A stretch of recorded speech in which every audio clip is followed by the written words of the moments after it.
প্রতিদিন তারাপীঠ মন্দিরে হাজার হাজার পুণ্যার্থী মায়ের পুজো দিতে আসেন। কোনো বিশেষ তিথিতে সেই সংখ্যাটা তো লক্ষাধিক হয়ে যায়। তবে বেশ কিছুদিন ধরে বিভিন্ন মিডিয়ায় তারাপীঠের পুজো দেওয়াকে কেন্দ্র করে নানা বেনিয়মের খবর শোনা যাচ্ছে। এর সত্যতা কতটা? নতুন নিয়মে কিভাবে পুজো দেবেন? মোবাইল নিয়ে মন্দিরে ঢুকতে পারবেন কিনা? এইসব ব্যাপারে গুজবে কান দেবেন না। চলুন তারাপীঠ মন্দিরের নিয়ম কানুন সম্পর্কে সরাসরি শুনে নি মা তারার সেবাইদের কাছ থেকে। বেনিয়ম ঠিক বলা যাবে না। যেখানে জনসমাগম বাড়তে থাকবে, তারাপীঠ এমন একটি তীর্থক্ষেত্র যেটি পর্যটন ক্ষেত্রে পরিণত হয়েছে। এখানে প্রচুর পরিমাণে তীর্থযাত্রী দিনের পর দিন বাড়তে থাকছে। আমাদের মন্দিরের যে ক্যাপাসিটি, সেই ক্যাপাসিটি কম।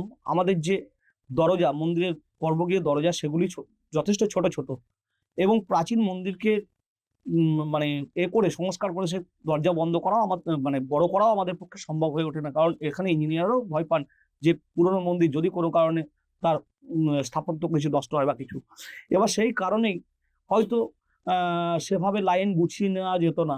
এখন মন্দির কমিটি যখন অনুভব করেছে যে এই ভিড় সামলাতে গেলে আমাদেরকে, এবং মন্দিরের ভোগ দেওয়া, যেগুলো মন্দিরের ভিড় সামলাতে গিয়ে অনেক সময় ভোগের সময় বা আরতির সময় এগুলো বাধাপ্রাপ্ত হতো, সঠিক সময় হতো না। সেই কারণে মন্দির কমিটি, সেবায়েতবৃন্দ এবং প্রশাসনের তরফে একটি দ্বিপাক্ষিক বৈঠক করা হয়, এবং সেই বৈঠকে সিদ্ধান্ত নেওয়া হয় যে যেভাবেই হোক লাইনটাকে দুটি লাইনে নামিয়ে নিয়ে আসতে হবে। এবং আমরা যে 3 নম্বর লাইন একটি চালাতাম, সাধারণ দর্শনার্থী প্রথম, বিশেষ দর্শনার্থী দ্বিতীয়, এবং আরেকটি লাইন ছিল লোকালদের জন্য, স্থানীয়দের জন্য। এবং স্থানীয়দের লাইনটি এবং যে বিশেষ দর্শনার্থী লাইন, এই দুটিকে এখন মিশিয়ে দেওয়া হয়েছে। এর বাইরে একটি লাইন থাকবে, সেটা হচ্ছে প্রশাসনিক যারা প্রোটোকল মেনে আসবে, তাদের সেই প্রোটোকল অনুযায়ী তাদেরকে, কিন্তু তারা যেহেতু আমাদের সম্মানীয় ব্যক্তি এবং তারা বিভিন্ন কাজে কর্মে থাকেন, তাদেরকে হয়তো স্বল্প সময় বের করে মন্দিরে আসতে হয়। অতএব সেই প্রোটোকলের কারণে তাদেরকে কিন্তু সঙ্গে সঙ্গে আমাদেরকে করতে হবে। সেই সঙ্গে যারা প্রতিবন্ধী, যাদের দাঁড়ানোর ক্ষমতা নেই, বিশেষ হুইল চেয়ারের মাধ্যমে তাদেরকে মন্দির কমিটি নিয়ে যায়। এবং বর্তমানে যেটি ভোগের সময় নিয়ে একটু সমস্যা হতো, কখনো দেখা যেত একটা দেড়টা হয়ে যেত, লোককে ভিড় সামলে উঠে, সেখানে কিন্তু মানুষকে বোঝানোর চেষ্টা করা হয়েছে, এবং লাইনটি কিন্তু 12টার সময় বন্ধ করে দিয়ে মন্দির পরিষ্কার করে মাকে সাজিয়ে কিন্তু ভোগটি এখন সঠিক সময় দেওয়া হয়। আরতির সময়টি সঠিক সময় আনা গেছে, এবং ওই দুটি লাইনের মধ্যে দিয়ে এখন কিন্তু মন্দিরে অনেকটাই সেই ভিড় সামাল দেওয়া সম্ভব হয়েছে, এবং অনেকটাই নিয়ম ফিরিয়ে আনা সম্ভব হয়েছে, যেটি ভিড়ের কারণে অনেকটি বেনিয়ম হয়তো হয়েছিল। আর একটা ব্যাপার, যে মন্দির চত্বর ও গর্ভগৃহে মোবাইলের যে বিধিনিষেধ, সে ব্যাপারটা যদি বলেন, মোবাইল নিয়ে কি সত্যি যাওয়া যাচ্ছে না গর্ভগৃহে? অবশ্যই। দেখুন, মোবাইলের ছবি তুলে সেটি বিকৃতি সাধনা হচ্ছে, 1 নাম্বার। 2 নম্বর হচ্ছে মোবাইল গর্ভগৃহে ঢোকা, মানে এখনকার দিনে যেভাবে সন্ত্রাস বৃদ্ধি পাচ্ছে, যেভাবে নাশকতামূলক ঘটনা ঘটছে, সেই কারণে মোবাইলই বলুন বা কোনো বড় ব্যাগ বলুন, এসব নিয়ে মন্দিরে ঢোকা বন্ধ করা হয়েছে। কোনো ছোট ব্যাগ থাকলেও সেটি কিন্তু আমাদের মেটাল ডিটেক্টর দিয়ে, আমাদের যারা সিকিউরিটি রয়েছেন, মন্দিরের সিকিউরিটি, তারা কিন্তু মেটাল ডিটেক্টর দিয়ে কিন্তু আগে পরীক্ষা করে নিচ্ছেন, তারপর সেই ব্যাগকে অ্যালাউ করছেন। এবং মোবাইলটি গর্ভগৃহে ঢোকার আগে জমা দিতে হচ্ছে, তাকে কুপন দেওয়া হচ্ছে, তিনি কিন্তু ফিরে এসে সেই মোবাইল পেয়ে যাচ্ছেন।